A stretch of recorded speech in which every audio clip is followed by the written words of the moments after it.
Greetings all, it is I, Deadly Sam, and welcome to the final episode of Let's Translate Trails of Beginnings.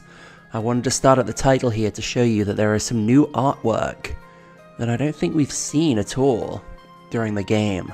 This happens after you clear the true final boss, or I guess the super boss. But I just wanted to show it. Anyway, in today's video we're going to be going over that final white seal stone that we got for beating Genesis Demiurgos. And oh boy, there is a lot of stuff to go over here. I was actually planning to do like at least one of these, like blind translating through all of it. The thing is, okay, it shows up as this, Beyond Beginnings, and it's these three trails that you see on the title screen. Now what happens if we click on it?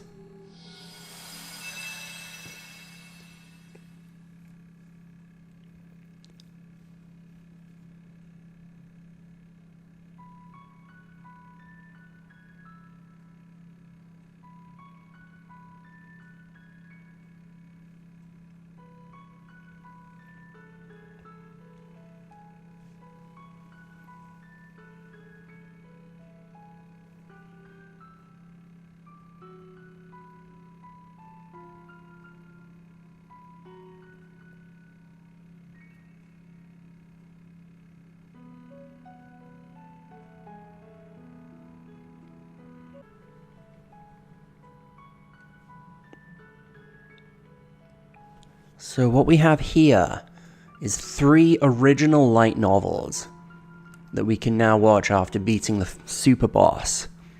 And all of them are things that happen in the future, like at least a few months after this game ends. So we're going to start with... No, let's do it in the order that I viewed them in. This one is called A Certain Girl's... school life, I guess we can say. Now, I was actually going to translate all of, or at least one of these, but the problem is they're long, and they're light novels, so they're worded kind of poetically.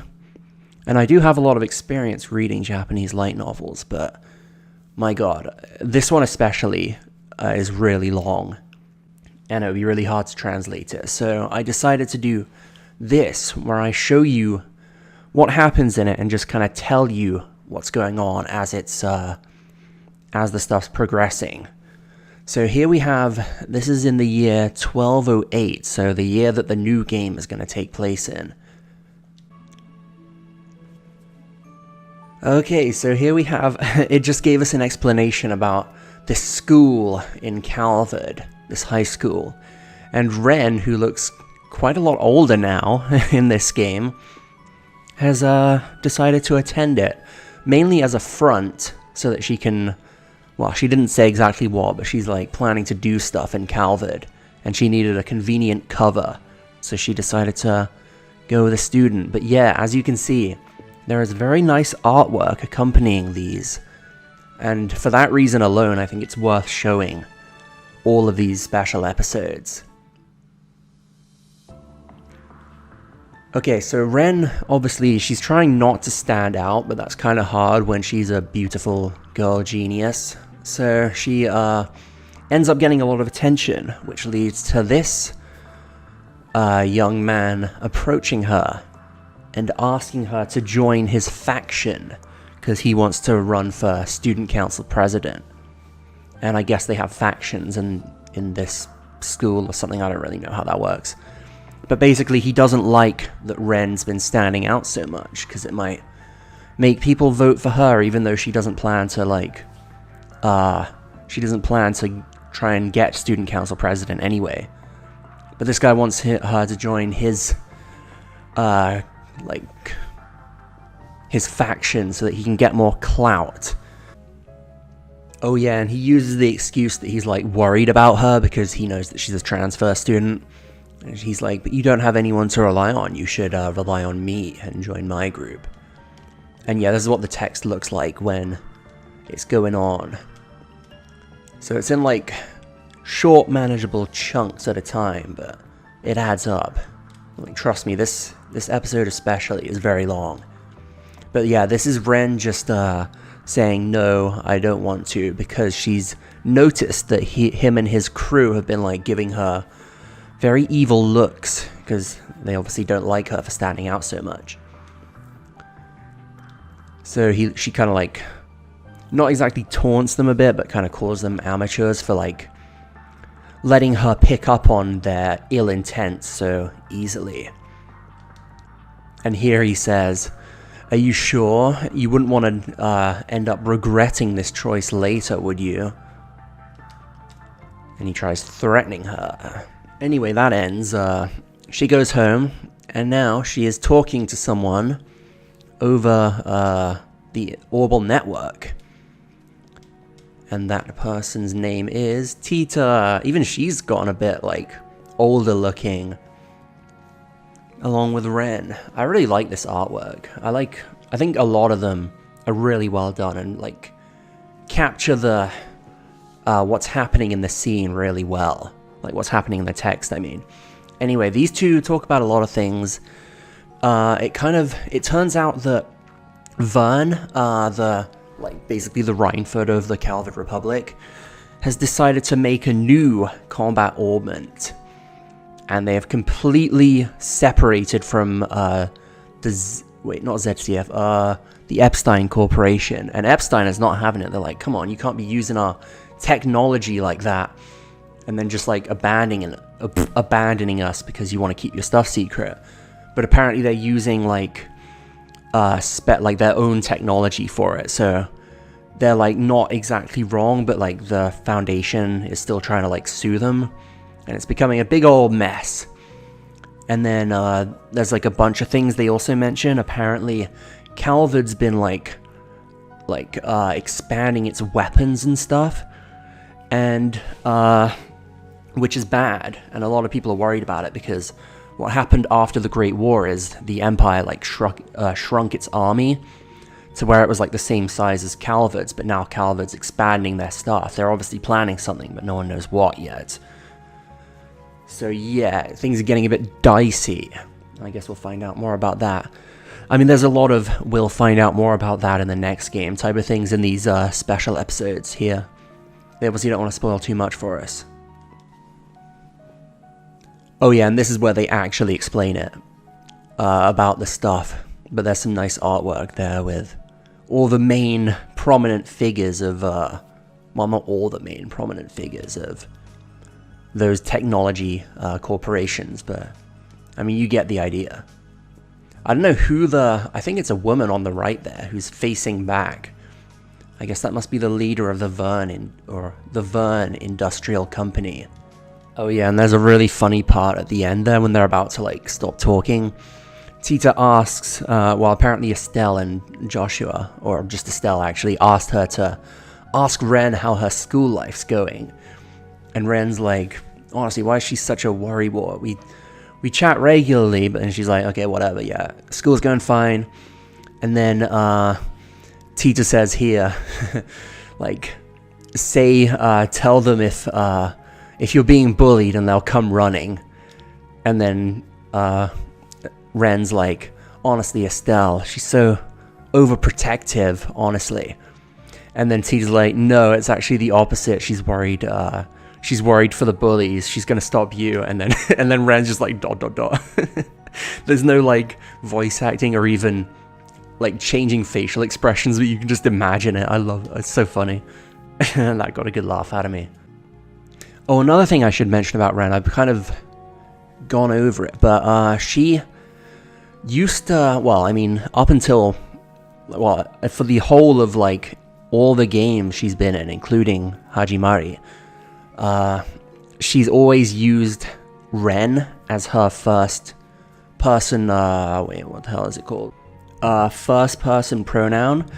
So, which sounds like really weird for anyone who knows English, obviously. Like, imagine if Sam talked about himself like Sam instead of saying me or I.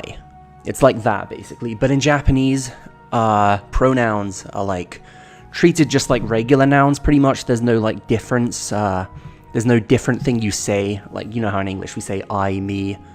that kind of thing. There's no difference like that in Japanese. It's just the pronoun, the first person pronoun you use is just like,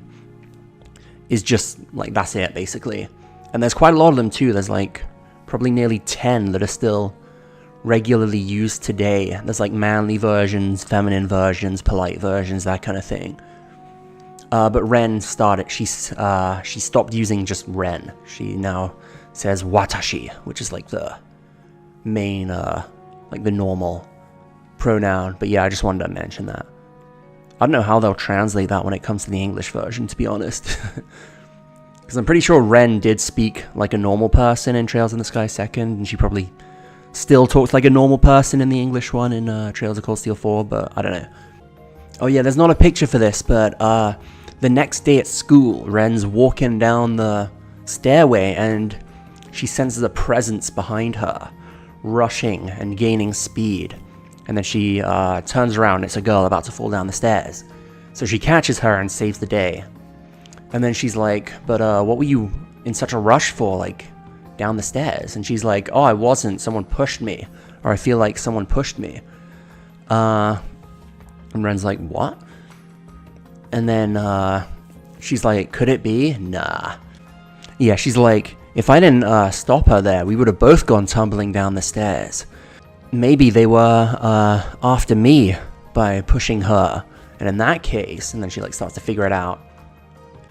And then after that, she's going to class and she notices that her textbook has been glued shut. So she can't open it. And she's like, well, god damn it. And then the teacher calls on her because, like, the teacher notices that Ren hasn't been opening the textbook and paying attention. So then she's like, okay, what? Oh yeah, the teacher's like, yeah, Ren, read this part, okay? And Ren's like, okay, and then she does it. And then everyone's like, what? And then Ren's like, isn't it normal to memorize the part of the textbook that you're learning? Or something like that, and like comes off as really cool. And then the people from I didn't even say his name, did I? The guy that asked her to join his club or whatever. His name is Ronal Griffiths, but I don't think you need to remember that. I don't think he's going to be a character in anything after this. But yeah, Ronal Griffiths. Yeah, him and his group, like Ren, can still sense their evil gazes. Like here, and then they seem really peeved when she pulls off the reading without even being able to like open her textbook.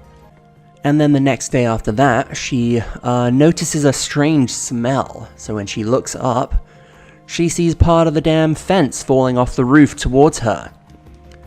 And she doesn't want to like dodge it because it might harm the other students in the area. So she uses a wind art to cancel its momentum and then catches it. And everyone claps. But then the smell she smelled was some kind of like monster fluid that erodes metal in a way that makes it look like it rusted. So basically, someone had made it seem like that fence had rusted and had fallen on her, but really, it was actually like a premeditated act to try and harm Ren. And then the next day, she gets called to behind the schoolhouse by Ronal and his cronies. And they're like, God damn it, why do you keep standing out so damn much? And she's like, well, whose fault is that? You keep on giving me these like opportunities to stand up. He's like, well, I don't care, just don't come into school.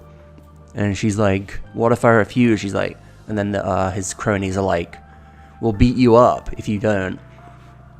And then she's like about to lay the hands on them when a student who seemed to have been watching comes out and defends Ren, because she obviously doesn't know who's in danger here, and it's definitely not Ren. So she comes out and defends Ren, and then Ren's kind of like worried about what they'll do to that student. So she's like, fine, I'll take time off school until the student council president elections happen. Even though she wasn't ever planning to run for student council president, but Ronal and his group don't seem to care about that. Oh yeah, this is a student. We don't get to see her face, But the fact that she does have, apparently her hair's a gold color, a very pretty radiant gold color, and you can see Ren is taken aback. So yeah, they kind of did give her some character description, so that might mean that she maybe comes back in the next game. I mean, I imagine Ren will be in the next game, at least in some form. Anyway, after that, the election day happens, and it's just Renal and his group that are like trying to get elected for student council president. And they all give their speeches, and then finally it's Renal's turn. So he gives a nice speech, and then he's like, everyone, look at the screen. And then, because he's made a video, or he like paid other people to make a video promoting his like campaign or whatever. So then the video starts playing, and it's him saying to another student, how much do you want? How much mirror do you want so that you'll support me? And then everyone's like, what? So, and then the next one is him threatening someone, saying, if you don't drop out of the running for student council president, you'll be sure to regret it. So it's him threatening another, like one of his opponents, and that's why there was no one there, because he bribed off like everyone who had like power, and made it so that no one else would run for student council president against him. And somebody switched out footage of that with what his original video was supposed to be. Who could that be, I wonder? Maybe it was Ren Bright, who dashes onto the scene gallantly. It turns out she hasn't been off sick the past few days. She's been preparing evidence against him. Well, not exactly, but we'll get to that later. So she comes on and like basically goes ham on him for all the shit he's done. And then all the students that are like, oh right, I forgot, the reason why he's getting away with all of this is because his dad is like in Parliament, so he's got a lot of clout basically. And he like threatens people, saying like, if you go against me, then my father will have you erased, or something like that. So basically he's got a lot of power in this school, so no one can stand him, but no one wants to go up against him, until now, when Ren confronts him. And then everyone's like, yeah, fuck you, Renal, get the hell out of here. And then he leaves, because he doesn't have anything to say. He leaves. And then after that, as Ren is walking home from school, she reaches a deserted park, and then she says, this place should be fine, right? No one's here to see us, so why don't you come out and play? And then in response to that voice, wait, does it not show this? Is there not an illustration of this? Well, basically some hooligans come out, and they're different to the hooligans that were hanging around Renal before. He's like hired a bunch of different hooligans to try and put the beats on Ren. And Ren's like, bruh, really? And this is her bringing out a scythe literally from nowhere. Like, it says, like, no one knows where the hell she took out that scythe from, but it's there, and basically she just plays with them. They can't do anything against her. She's like, they're like trying to escape, and she's like almost letting them escape, but then going and catching them. It's just kind of sadistic, but I like it. And there's these cool slash effects. Yeah, there's a lot of that in these novels. So basically there's like 10 of them or something. She just completely destroys all of them. And then Renal, who can't believe what his eyes are telling him, collapses on the ground, and Ren's like, are you gonna play with me now? And he's like, oh my god. But then there is something that's something that happens here. You know how I told you Ren changed her like pronoun, her first person pronoun? Well, she gets into Angel of Slaughter mode here and accidentally calls herself Ren again.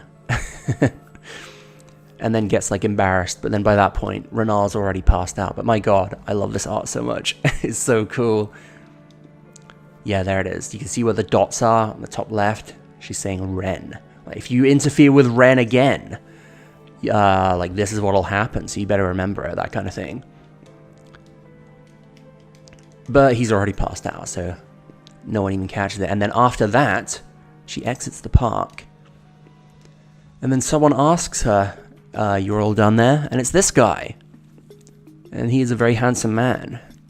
Let me just really quickly see what his name is. His name is Dingo Brad. And he's a writer for a gossip magazine. And also extremely skilled at what he does. Apparently, Grace introduced Ren to him. And he, Ren, counted on his help to get that evidence against Renal, so that she could, make that video and air it instead of his one. And then in exchange for that, she dug up a bunch of evidence on his father, using her hacking abilities as Kitty. And he published a magazine about, or a special edition about that. Oh yeah, and then before Ren's about to when she's messing with Renal back in the park, she shows him that magazine, and then he passes out. I think that's what makes him pass out, because his father's been exposed and he won't have any power anymore. And that was apparently due to Ren and this guy. But yeah, that guy definitely seems like the kind of guy that'll show up again in a later game. Falcom likes their reporter characters. There's been one for every game pretty much. Anyway, after that, since they couldn't let Renal be student council president and no one had actually ran aside from him, they came to a decision to make Ren the student council president. And she's she's against it at first, but then she accepts. And that's her. She's got the girl that's tried helping her before, and two of her friends to help her do it too. And that's it. She becomes student council president, and Renal leaves the school, never to be heard from again. So I don't think we'll hear any more about him going forward. But anyway, that is the end of a certain girl's school life, I guess. I think that's how I said it. And that's just one.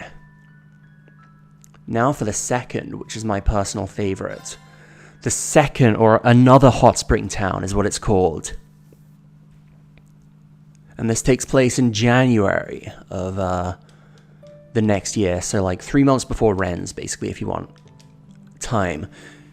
And yeah, it's Reen and his family. And they get invited to this other hot spring place that's on the border of Calvard, which I think is quite close to Ymir. And his family gets invited by the people that run this place as since they're both hot spring people, they want to get to know each other or something. So they invite them here, and apparently Ymir is going to invite them up to their hot springs at another time. And they're basically just eating and drinking, having a good time. It's really nice. But Reen has another reason for being here. And it just so happened that this trip overlapped with that. Apparently there's been witness reports of an old man wielding a sword. Yeah, so this is Master Yun. What is his name? Yun Fai. The Sword Hermit. And apparently there's been witness reports of someone matching his description being in this hot spring town of... What's its name? Hold on.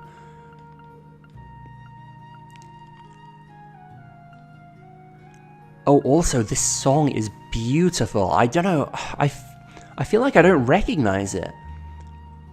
It must have been the song from Trails of Cold Steel 1 or 2, but they probably only played it once or twice, and that's why I don't really remember it. Ronrai, and it's written with the kanji for dragon and something that looks like come, but I think it's Chinese. I think that's a Chinese kanji. I don't think it's in Japanese, maybe, or maybe it is, I don't know. Ronrai. Yeah, this hot spring town of Ronrai, apparently Yun has been sighted, or someone believed to be him. And the timing happened to be good, so Reen decided to use this trip as an excuse to look for him. So he decides to go around the town looking. Oh yeah, also because he hasn't heard from Yun at all since he received his, since Reen became a sword master. He hasn't been able to, get in contact with him, and no one else has too. Anyway, this is what Ronrai looks like, or Lonlai, I don't know. It's beautiful. It's in the basin of a mountain. And you can see there's a river running through it. It's just such a nice looking place. I really hope we get to come here in the new game. My god. I can't tell if that's snow or not. I think it must be snow. But yeah, Rena wanders around this lovely looking place, asking around about Yun and seeing if anyone's seen him.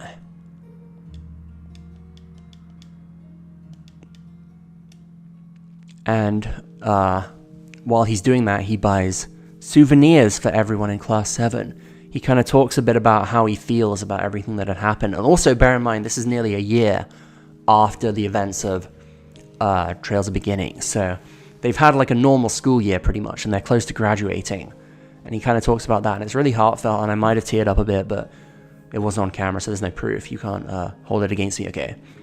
But yeah, it's really cute. I love how he talks about these kids. So yeah, he doesn't just get souvenirs for them, he gets them for all of Class 7, and also a bunch of other people too. Anyway, from his investigating, he finds that Yun isn't in Ronrai, but there has been sightings of someone like him in the mountains to the south, I think it was. Maybe it wasn't the south, I can't remember. But yeah, Reen decides to walk along this mountain road by himself at night. And he's going into detail about how he's not relying on his sight, he's using all 5 of his senses in order to detect danger. And while he's going along this path, he finds some odd traces. He finds something like camp. No, maybe it wasn't a camp. But he finds traces of people there in like a very specific kind of like layout. And then he also finds what seems to have been someone trying to make a road for cars to get through here. Yeah, he says it doesn't say exactly what the tracks are. But it doesn't seem to have been made by people coming up to the mountains to train, or people coming to hunt. And they're like placed very specifically in like a certain like way or a certain distance away from each other in a certain area. It's kind of weird. Yeah, he says it might be like some kind of field work, but apparently it's like way too big to be that. And then he finds the like someone trying to make a road for cars to pass through here. But not like a proper concrete road, like just a track, I think. So then he's like, dude, what the hell is going on? He doesn't know what it is, but he feels like he'll understand if he goes a bit further. But then he realizes a presence growing closer to him. And it's 2 people, and they're definitely going after him. And then he says, and they're like hiding, he's like, why don't you come out? And their true identity is ninjas. Or, I guess, I should say, I think they're called the Ikaruga. And they talk to him a bit. Like, they can't really, we don't really learn anything big from them, but apparently Reen's on their, like, warning list. Like, they were just here to, like, inspect, but then since they found Reen, they're gonna try and do something about him, that kind of thing. And they come and attack Reen. So Reen repels them with Zangetsu. And from that single strike, he was able to discern something about these 2. And he asks them, are you from the 8 Leaves school? And they're like, no, we're not, but we don't, like, we are slightly related to the 8 Leaves. We are Ikaruga. And we use the black something 1 blade style. It's not leaves, I don't know what that kanji is. I think it might be Chinese, to be honest, because it doesn't look Japanese. But there's no pronunciation, so I don't know how to say it. And then as Reen's about to keep fighting him, a strange black whirlwind comes at him from the darkness. So Rin manages to barely block it and like deflect it. And then the guy who comes out is this guy. Black Steel, or Kurogane, as he's called. And he's like, he tells his two mooks to like get back because they won't be able to handle Rin, and decides to fight him for himself. So they decide to fight. Rin sees what kind of weapon it is. It's like it's got 4 blades in the shape of a cross, and he throws it like he throws it and it spins, and that's what happened the first time. So Rin's like, okay, I shall close the distance, and I'll be at an advantage when I get close to him, because he won't be able to throw it. So he uses Hayate, or Gale, and cuts real close to him, and Kurogane blocks it, but Rin still has the upper hand, or so he thinks. But that's when Kurogane splits his swords in 2. And now he has 2 double sabers. And I might have creamed myself just a bit when I saw this, because oh my god, he's got 2 of Crow's weapons. And according to Rin, like as far as he knows, Crow's the only one who can use weapons like that. And this guy's using them in 2 hands. Like, bruh. And like Rin's really surprised by it, and then Kurogane starts to overwhelm him with these 2 double sabers. Needless to say, I am extremely excited about getting to see this guy in the next game. Getting to see how he actually fights with these. But after that, Rin starts to figure out how to fight him. I mean, he's a sword master after all, he's kind of badass. So he keeps fighting. Kurogane makes a mistake, and Rin slashes one of the swords out of his hands. And then he jumps back to like regain some distance, and then he like congratulates Rin. He's like, well done, Sword Master of the 8 Leaves. I don't see you ever matching up to the princess, but I admit you've got a fair amount of strength. And then Rin's like, princess, what? And then Kurogane uses his ultimate attack, his Orgi. And Rin's like watching him, and then suddenly he just disappears. He's like, what? And then Rin's like, did he use teleportation? Did he do something else? But then there's no way he could have like teleported or anything, because Rin was watching him the whole time, and he would have noticed the signs. Anyway, Rin senses his presence, and just as he's about to like find out where Kurogane's hiding, one of the black tornadoes comes at him again, and then another one just after he dodges. It's like quicker than he thought. He's like, what? And then another one, like, bruh, they keep coming. It's like a whirlwind of death. And it turns out he's been using Bunshin, or Wakemi. Wait, is it Wakemi? Wakemi. It doesn't come up in the dictionary, or at least not my dictionary. But I guess, I mean, it means like split body. So he's like using ninja techniques to split his self and attack from all different angles. I don't know how it works, but it's pretty cool. And now Rin's like stuck in a whirlwind of these attacks. And he's like, fine, I guess I'll have to use it. So he focuses his energy and calls upon the power that he's been hiding this whole time, and uses the mental state of Null and releases it. Null, Spirit Unification. And then he goes into Spirit Unification, slashes around, gets rid of the whirlwind, and like cuts down everything around him. And then finds out where Kurogane's hiding, and he's like, I've got you now.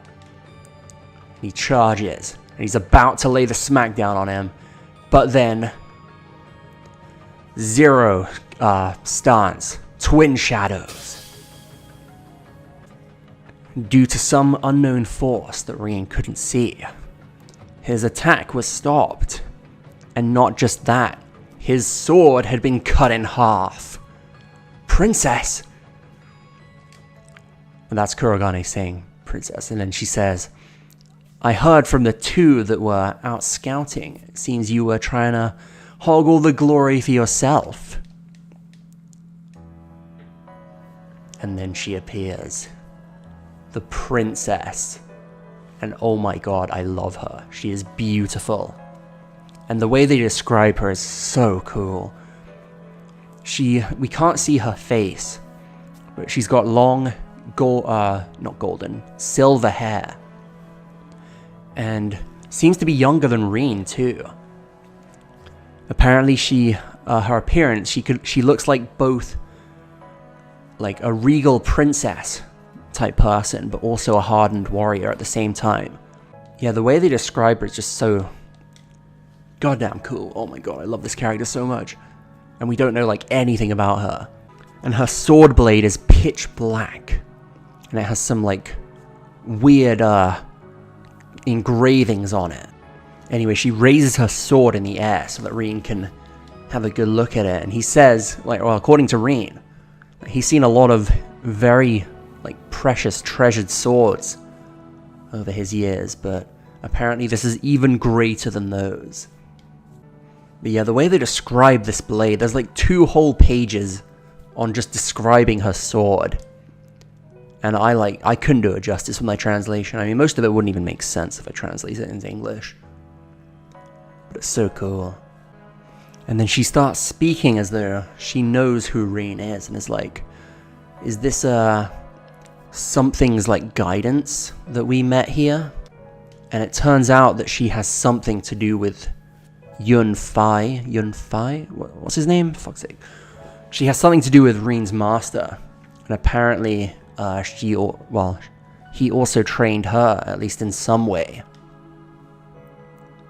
And then she tells him that he isn't here, so, like, just go home for now. And Reen has no choice but to really obey. And just watches her, like, leave, and then decides to go home, and that's his sword, his poor sword. And then Reen's like, damn, the world is so big. I didn't even know there was someone this strong. Then he's like, I'll have to redouble my, like, training and prepare myself for what's going on. Because he doesn't know what's going on here, and he knows he can't do anything about it right now, but he knows that in the future he might have to or something. And that's the end.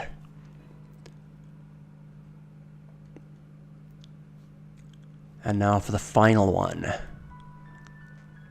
So after you do that, after you do each of these, a new thread or trail shows up in this title. And now for the final one. And thus, the maiden continues to move forward with sword in hand. This one is nuts. Mainly because, well, actually, I'll talk about it in the end.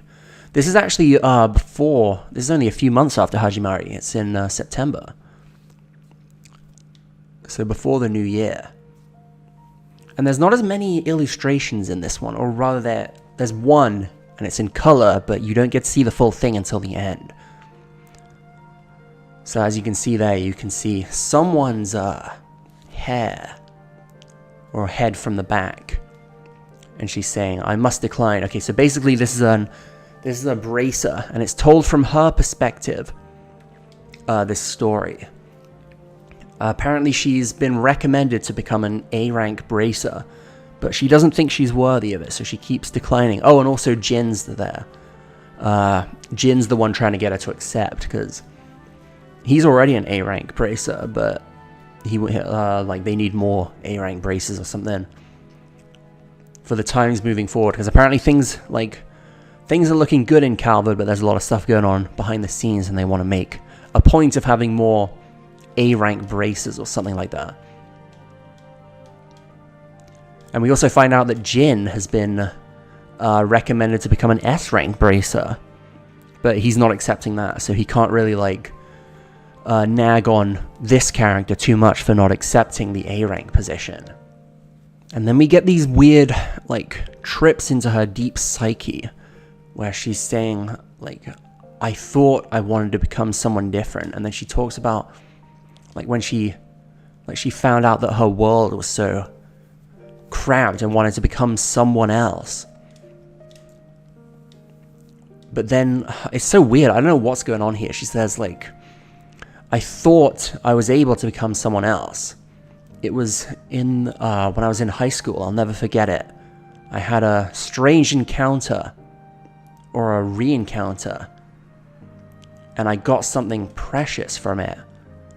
And I feel like I was getting close to who I wanted to be. But in the end, it was my imagination. There was nothing left in my hands. And I wasn't able to become anyone.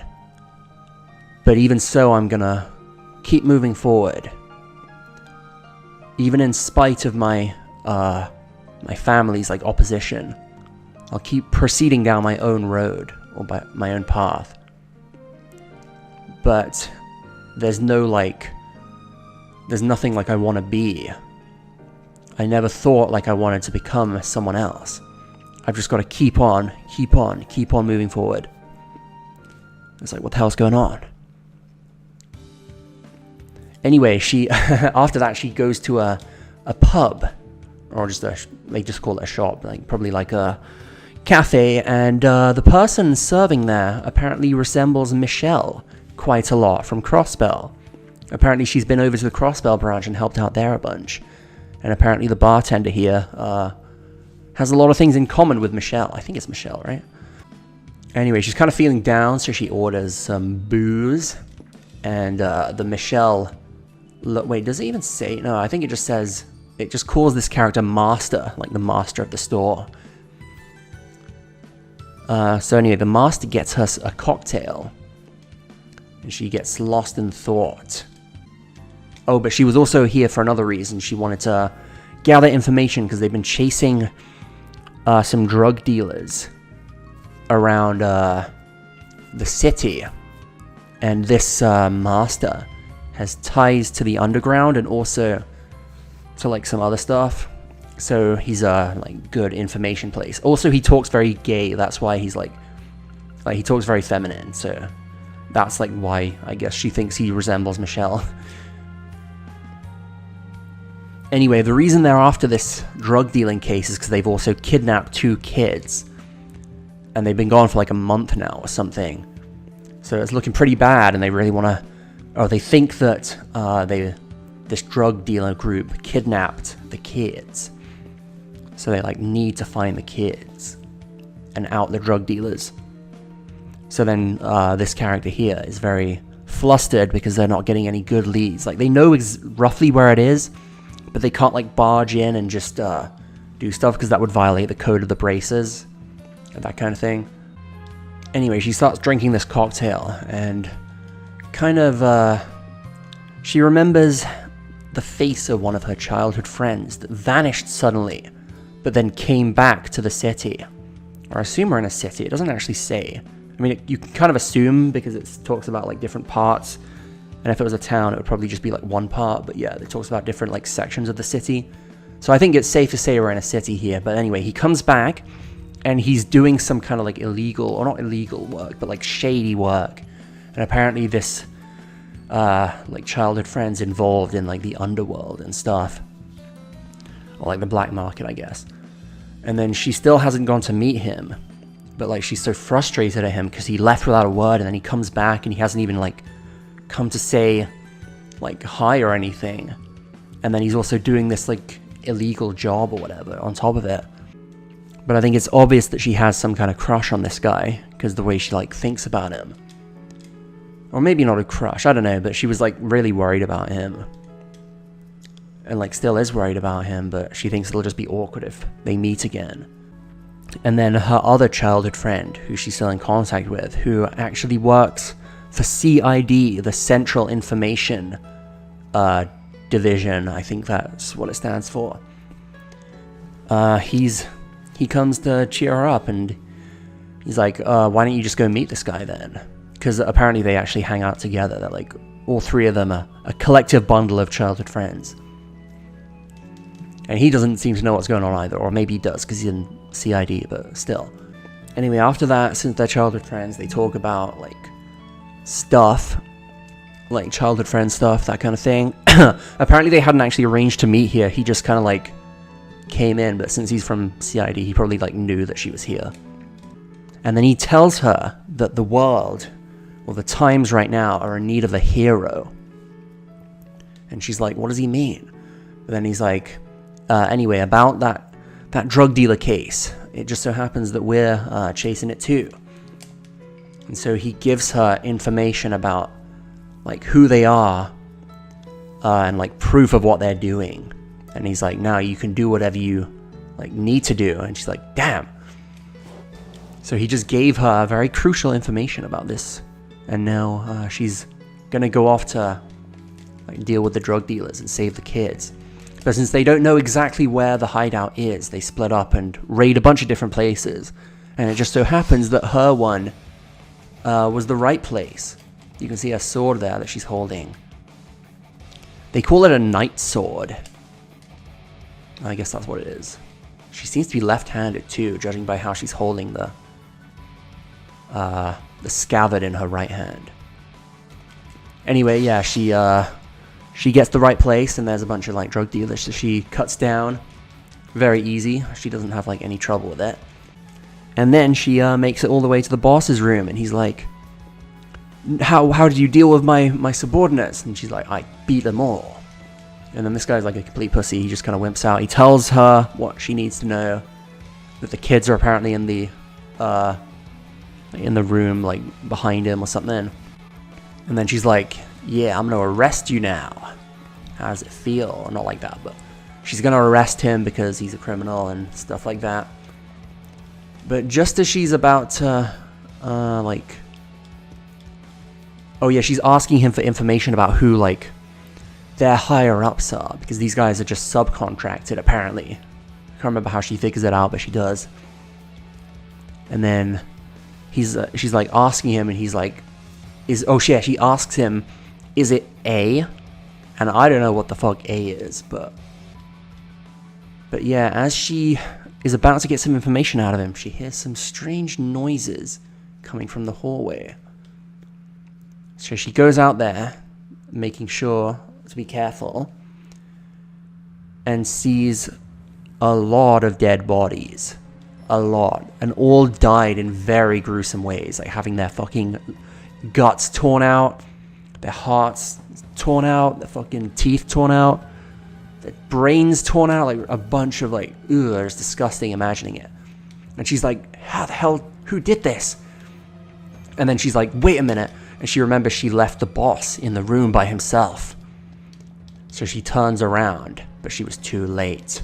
He's being held up by an invisible man and bleeding through his mouth because he's got a sword stuck in his chest.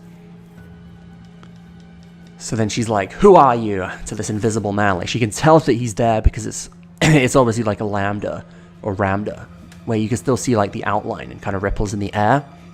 So that's how she knows that there's someone there. And then this guy is very, very sassy. He says, isn't it more polite to introduce yourself before asking who someone else is? And he's like, don't worry about me. I'm just cleaning up this trash that did something so stupid to let Sid or CID catch on to them. And then it turns out he is from the above, or like the guys that like subcontracted them. Presumably from A, that strange organization. Anyway, she's like, I can't stand this anymore, so she starts fighting him. And just from the first exchange, how he parried her, she can tell that he's way stronger than her. But even so, she keeps going. And when she thinks she's got him, he wins basically. She doesn't die, but he hits her and she blocks it, but then the attack's so powerful it sends her like all the way across the room, and she like struggles to stand. And then she's like, why are you so strong? And what are you even after? Then he's like, what am I after, hey? If I had to say, I guess it would be fear. Fear? And she's like, I don't know what he's saying. So I like asked again. And apparently fear is in the root of everything. It's an essential part of society. And without it, society would crumble. And so he's after fear. Just like the reverse Babel that appeared half a year ago. And then he goes on to say, it's very unfortunate that we lost that. And she can't see his face, but she can tell like kind of what his facial expression is based on his voice. And apparently he seems to genuinely believe what he's saying. And anyway, he thinks that like she helped him out with cleaning them up. So he's like, I'll let you go and along with those 2 kids. And then he tells her to train for the next time we meet. Anyway, after that, she makes it to the room and we have this song, which I love. Oh my god.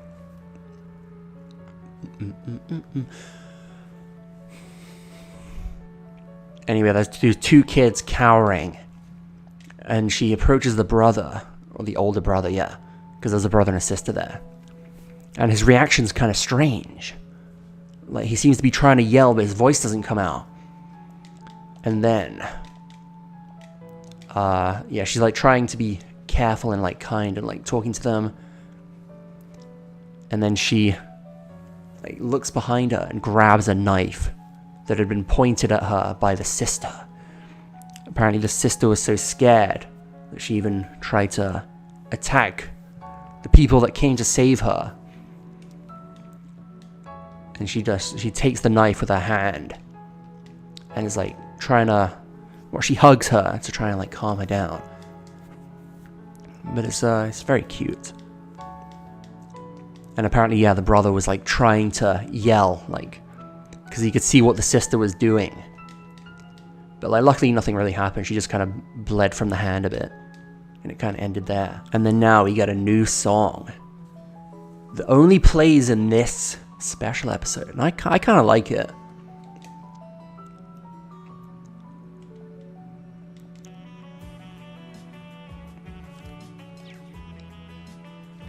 But yeah, we're kind of like back in her psyche a bit here. She's like, I'll keep walking forward even if it's scary, even if I fail, like that kind of thing. And now we get to see, wait, no, this isn't it. Oh yeah, they're kind of going over the case again. Apparently, like, they stole those kids away because they witnessed them doing a drug deal. But apparently they were trying to take a lesson, or not take a lesson, but like copy that one assassination organization. And they were trying to train those kids to be assassins. Just like 3 and 9. So that's interesting. I guess they must be based in Calvert then. That organization, because we've heard a lot about them. Anyway, after deciding that she's going to walk forward, she accepts, or she decides to accept that. What does she mean by that? She's going to become an A-rank bracer. She's okay. She doesn't think she's a real hero, but she's fine with being a hero until a real one comes. And she's going to keep moving forward, and then we get to see what she looks like in full color now. And we see someone walking ahead of her. Now, I have a theory about this. She's going to keep moving forward, and we see someone in front of her.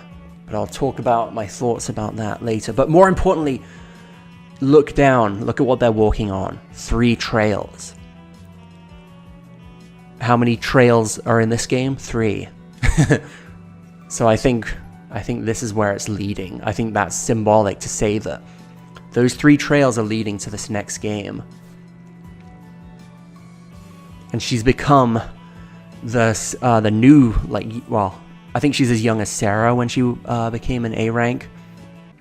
She's the Sword Maiden, and her name is Elaine Orcrail. But yeah, I think that that character we just spent some time with there is actually going to be, well, it's very clear that she's going to be a main character in the next game. I thought for a while maybe the main character, but I think I'm wrong. I think the main character is going to be her childhood friend who's doing that weird illegal job thing that they didn't give us any details about. Nothing was resolved in that during that book. And also, her other childhood friend referred to him as... Oh, they refer to Rin as this a lot. Boku Nenjin. Like blockhead, basically. Like not very good at realizing other people's feelings, especially girls.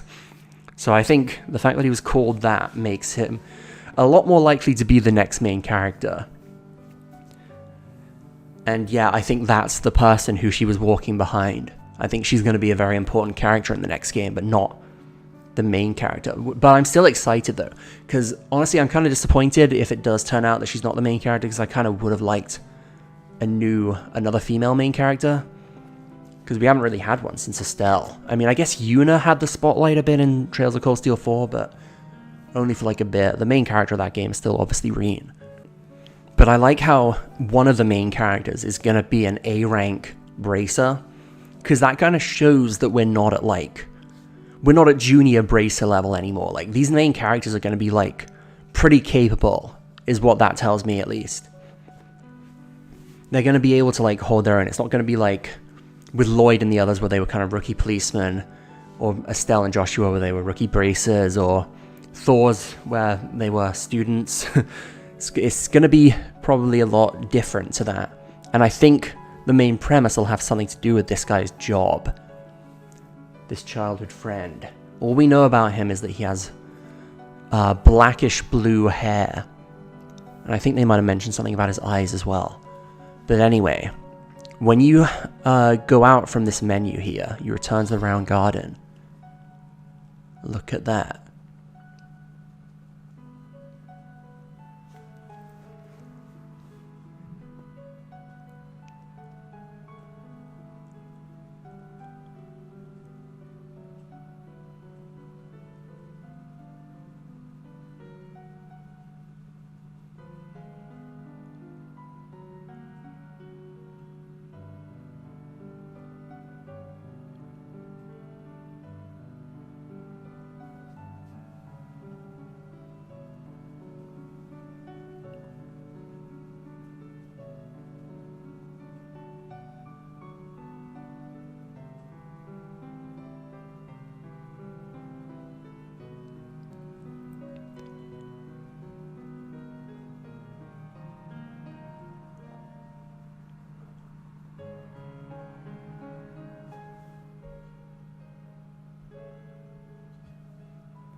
And that, ladies and gentlemen, is the end of Let's Translate Trails of Beginnings. Let's see what my final playtime is. Nearly 180 hours. Damn. I was messing around a lot, and also it did take me a while to think of the English translation for a lot of the lines, but yeah, that's going to be it. This is the final video. I don't really have anything more to say aside from thank you so much, everyone who watched this series. I'm so excited for the next game in the series, and I'm definitely going to do this again. For The Legend of Heroes 9, was it? Is that what they called it? But until then, I have some other stuff planned. I might make like an update video about it too at some point, but honestly, who knows if I'll be able to motivate myself to do that. I might just like start it, because I have a bunch of ideas, but there is one series in particular that I really want to do before this time next year, before the next game comes out. So I will try. Oh, and it is a Let's Translate, and it has a lot to do with this kind of thing. But anyway, that's all I'll say for now. Thank you guys for watching, and I will see you later.